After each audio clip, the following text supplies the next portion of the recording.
Hey everybody, so I am back with another Where Are They Now? Today it's April 2013 and spoiler alert, the makeup products that I'm about to tell you about are no longer in my rotation. But I'm excited to tell you what is in my rotation, and there are some things from my favorites back then that are still around today that just aren't makeup related, so let's get on with it. Also, I lied. We're not getting on with it. Before I go any further, there is a Where Are They Now playlist. If you enjoy going back every month and finding out what was in my favorites 4 years ago and where are they now, I encourage you to go click on the card or go to the description box where you can go through the playlist. And if you want to see the original from April 2013, if you did not already, go ahead and click on that. It will be on a card and in the description box as well as all the products that I mentioned with links below. Okay, now, thankfully I fill out these description boxes so that 4 years later I can print them out and refer to them with notes. So here we go. In April 2013, it was all about the MAC pigments, and particularly this one in vanilla. I think you can see, even from as far away as the camera actually is, that this is a very full bottle of pigment. A little bit does go a long way, to be fair, but I have moved on from pigment, mostly because of what's happening right now. They make my nose itchy. No, but they do get all over the place. They are a mess. They're beautiful on the eye, but they're a pain in the you-know-what. So I do like that shimmer on the eye, that light wash of color, kind of what's going on today, but I use different products to get the same effect or similar effect. So newer to me is a product that I've talked about before. I did a whole video just on them. It's the Milk Eye Pigments, and they are a cream product. You've seen the video. If you've not, again, there'll be that eye button thing that you can push and watch the video. But it's in a squeezy tube. There's a gajillion colors. Well, there's 11. There are 11 colors. But there are a couple in particular. Today I'm wearing one. It's more of a silvery gray, dark silver gray actually, called After Party, that I sheared out. There's one that's even lighter than that. And then there's this one called, I think it's Hotel Lobby, that it's more of a lighter champagne shade, but it gives the same effect without the mess of glitter all over your face. And then another option, much less expensive option, a drugstore, is from L'Oreal. It's their eye paint, and in particular, the one I've been reaching for is called Cool Ivory, and this shade on the end, the lighter shade, is very similar in color and tone to the MAC Vanilla. Not exactly the same, but it's there. And then I have to throw this out there. If I do reach for a pigment, which is very, very infrequently, or any kind of glittery, loose eyeshadow, I now have something in my arsenal that makes it a lot less of a mess, and that's a primer, particularly from NYX. It's the NYX Glitter Primer. It's very budget friendly, and it's a primer you put on your eye, and it's a little bit sticky, so when you pat the glitter or loose pigment or what have you on there, it grips the glitter, and the idea is to keep it on your eyelid and not fall down all over your face. So no more MAC Vanilla. The next favorite was another drugstore, a lot of drugstore. I think they were all drugstore. And it was the Jordana Best Lash, what was it called? Extreme Volumizing Mascara. And I loved it until I didn't, as is always the case, until something better and more amazing came along. And there have been a lot of favorite mascaras between then and now. And my current favorite, and what I'm wearing right now, is the It Cosmetics Superhero Mascara. This is the travel size. I'm almost out of it, and even though I do recommend the travel size, I am actually going to break down and buy another tube of the big one, just because while it does dry up more quickly than other mascaras, hence the travel size recommendation, I like the length of the wand on the full size. It's just easier for me to work with. It's not impossible to use the travel size. Obviously, I've been using it, but I'm going to go back to the full size. But this is my current favorite. Close runners up, honorable mention, Clinique Chubby Lash and Lancome Grandiose Mascara. Those are my top three. And Chanel La Volume is probably number 4. Okay, back then I was also a big fan of the MAC Fluid line in Black Track. I think that was more of a YouTube heavily influenced me and made me do it than a natural real love for it, because I never was very good at gel eyeliner, whether it was MAC or Maybelline or L'Oreal. It didn't matter. I'm just not that coordinated. So I'm all about the pencil eyeliners, and it's funny because I almost never wear black eyeliner anymore. Today, while it may look black from where you're sitting, this is actually a dark gray. It's a Makeup Forever pencil, but the ones that I particularly enjoy are dark brown, and the higher end one that I reach for over and over is the Estee Lauder Double Wear. My current favorite, I believe, is called Burgundy Suede. I knew there was burgundy in there somewhere. And on the drugstore side, not a shocker to you, is the CoverGirl Queen Vivid Impact. And I think this one is, oh, this one's Truffle. It's the dark brown. That's what I reach for. I just feel like that black shade, I've said it before, I'll say it again, on older women, on women with fair skin, is just too much of a contrast and is more aging and more harsh than just a dark, dark version of brown, dark blue, charcoal, what have you. Personal opinion, if you rock a black eye, no, that's not good. If you rock a black eyeliner though, more power to you. I just can't pull it off. Then I talked about the Real Techniques buffing brush. I still use it. I don't reach for it unless other brushes are dirty. This one has been used.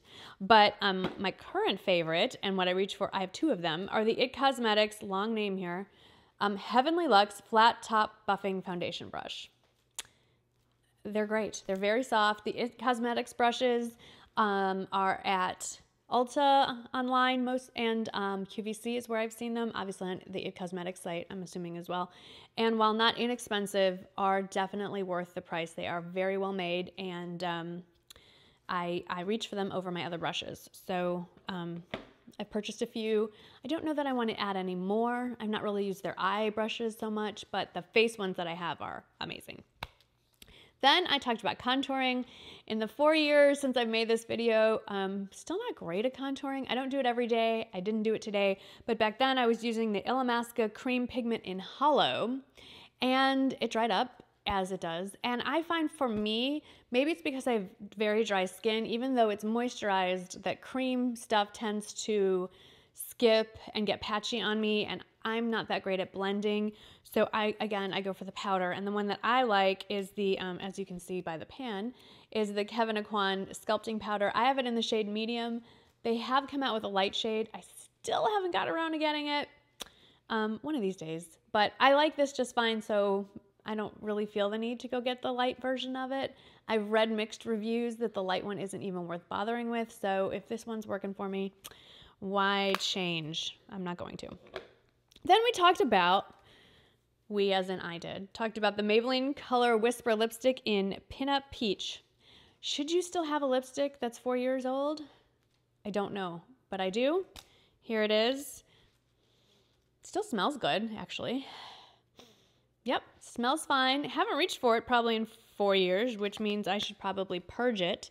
What I have been reaching for when I'm in the mood for peach is this guy. It's the Wet n Wild Catsuit Liquid Lipstick in Nudist Peach. It's a very similar shade. There's a little less pink in the shade. That Maybelline one has a tiny bit more pink than peach, but I love this. I think you all know that.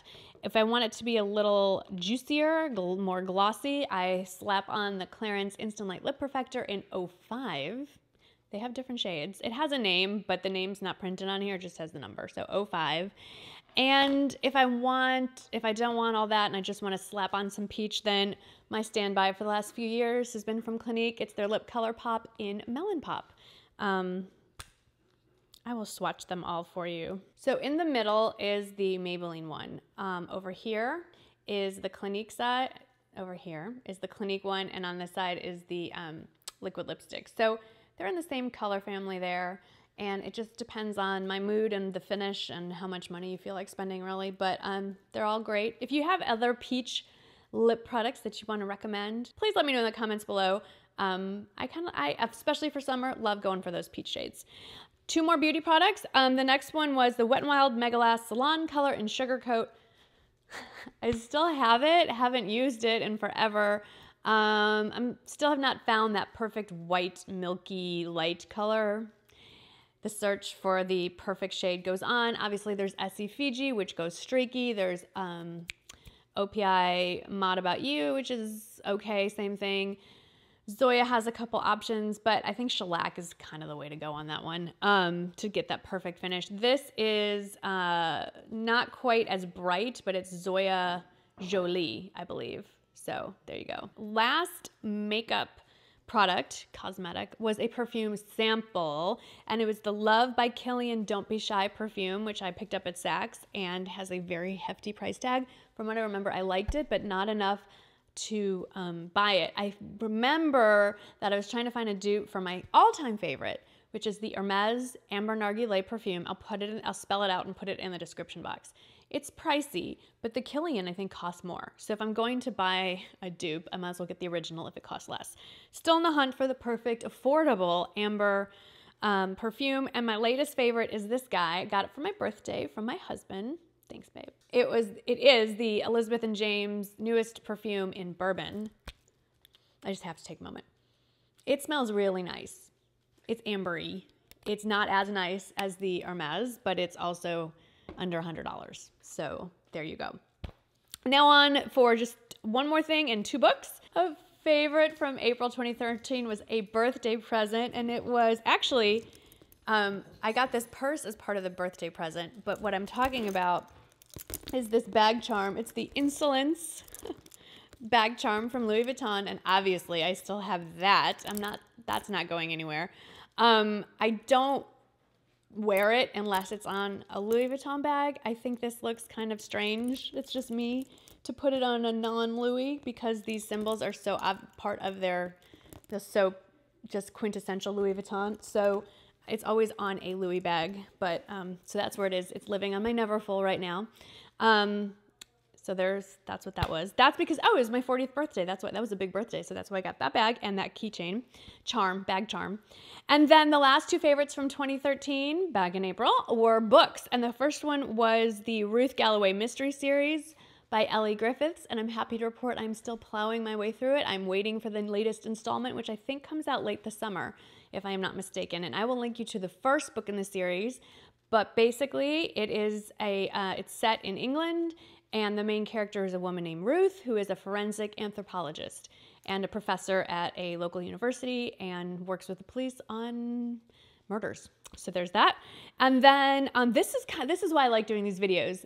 I totally forgot about this book. It was the first book, in what is now a series. Back then it was just a standalone book, and it was called Crossbones Yard by Kate Rhodes. And again, it's set in England, in London specifically, and the main character this time is a forensic psychologist, and it's how she works with the police on murders, and apparently it is now a series. So I'd read this book, told you all how much I loved it, and then forgot to look back to see if there were new ones that are out. Now on Amazon, if you like a particular author, you can sign up for notifications every time they come out with a new book. I did not do that for this author. I'm happy to report that I think there are 3 more books in this series. So guess what I'm doing when this video is over? Buying the next one. So if you're into that forensic psychologist, serial killer, murder mystery thing. So those are my favorites from April 2013. Most of them are no longer with us. And these are my current favorites that have replaced those items in 2017. As always, I hope you enjoy taking this little journey down memory lane. I do this every month, so don't forget about the playlist. Don't forget to encourage other YouTubers that you enjoy watching to try doing it. It's fun hopefully it's fun for you. It's definitely fun for me. Thank you so much for watching. I can't wait to read your comments, and I'll see you in the next video. Bye-bye.